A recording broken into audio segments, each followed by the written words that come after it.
Hey yo, what's going on guys? My name is Hazik. Welcome back. Another video, another reaction for you guys. So today we're gonna be looking at, how the Giganotosaurus killed T-Rex. This video is from Goji Center.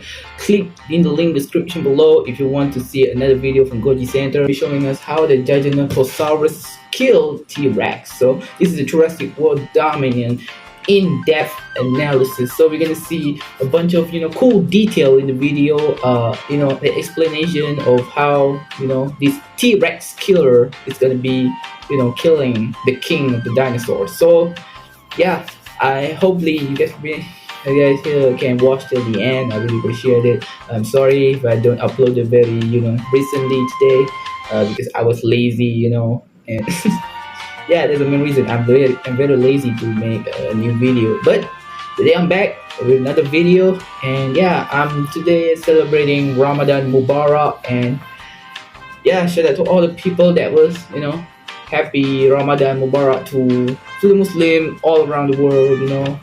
May Allah bring us some peace. So today, without further ado, let's get into the video, shall we? Let's go.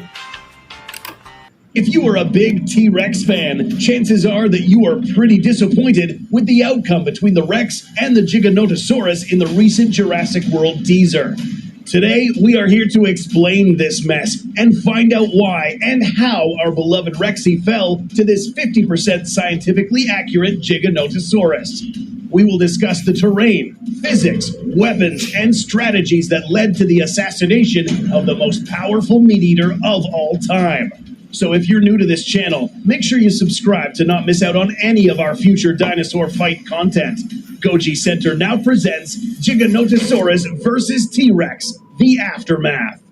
Explaining the new Giganotosaurus.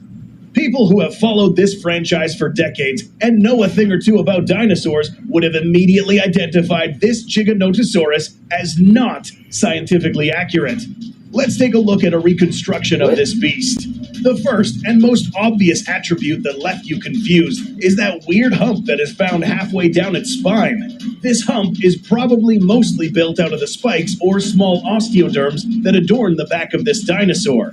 In addition to this odd deformation, we find that this guy also had a very thick tail, almost too thick. This could again be due to its overly adorned body. Another final attribute is the overall size of the Giga. By observing some of the footage, we find that this animal is portrayed to be much larger and taller, posing a more serious problem to any opposing theropod.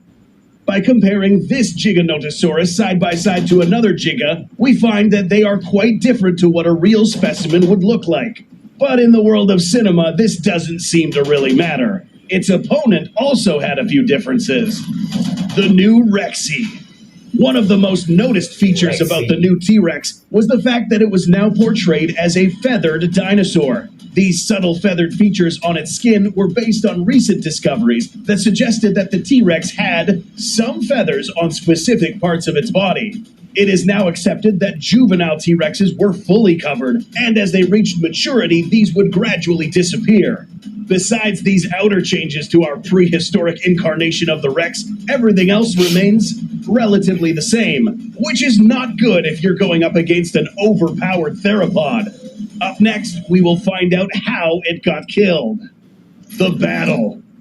This fight supposedly took place in the late Cretaceous period in an area heavily populated by other dinosaurs near a stream and a water hole. This Giganotosaurus detects the approaching Rex. Right off the bat, we see the T-Rex process the fact that its opponent is much taller than it is, since it looks up at the Giga.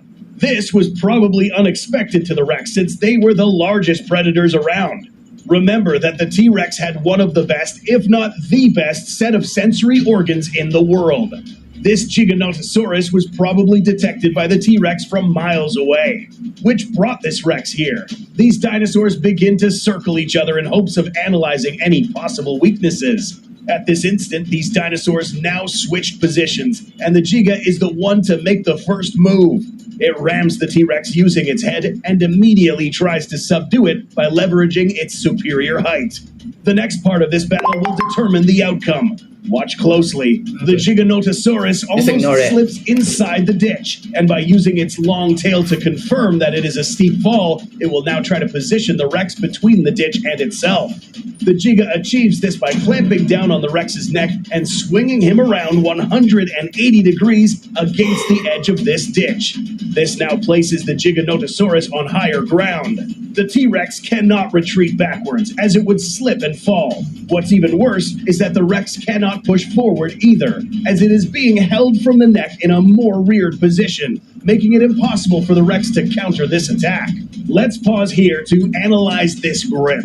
Remember that the Giganotosaurus has narrower teeth than the T-Rex. Their teeth are built to cut and slice flesh. What the T-Rex is feeling would be the equivalent of getting clamped on by a giant pair of serrated scissors. If the Rex bit the Giga, however, then the Giga would feel like it was getting crushed by a giant pair of grooved pliers. Now to what really killed the Rex. This part happened off-screen, but by looking at how the Rex fell, we can assume that the Giga tossed the T-Rex into the ditch. But taking into account how sharp the Giga's teeth are, this T-Rex literally had its throat slit by the Giganotosaurus. This combination of massive blood loss and the fall itself put an end to this Rex. But could this have been avoided? Yes, let's go back to this clip. Note how the T-Rex is standing next to the Giga with its exposed flank. If the Tyrannosaurus placed its head between the Giga and its own body, then his neck would have been less accessible. On the contrary, the Rex could have pushed the Giga into the ditch instead. There are some individuals out there who claim that this T-Rex wasn't really dead, but we think it did die. The only evidence of whether it survived or died is found in how its pupils dilate. At the moment of death for any animal, all the muscles of the body relax. This state is known as primary flaccidity. Pupils dilate, eyelids lose their tension, jaw muscles relax and fall open. The body's limbs and joints are flexible, and if there are any stored feces and fluids inside this animal, then they will be released as well. After a few hours, however, these muscles will begin to stiffen. So yes, this T-Rex is dead, unfortunately. We can only hope that the present-day Rexy will have its revenge on a Giganotosaurus that could appear in this film. If you haven't already, take a look at our video comparing a T-Rex against a more accurate Giganotosaurus and see who would win in a fair fight. We hope you enjoyed this video, and make sure you subscribe to check out more content on your favorite Jurassic World dinosaurs. Thank you for watching, and we'll see you in the next one.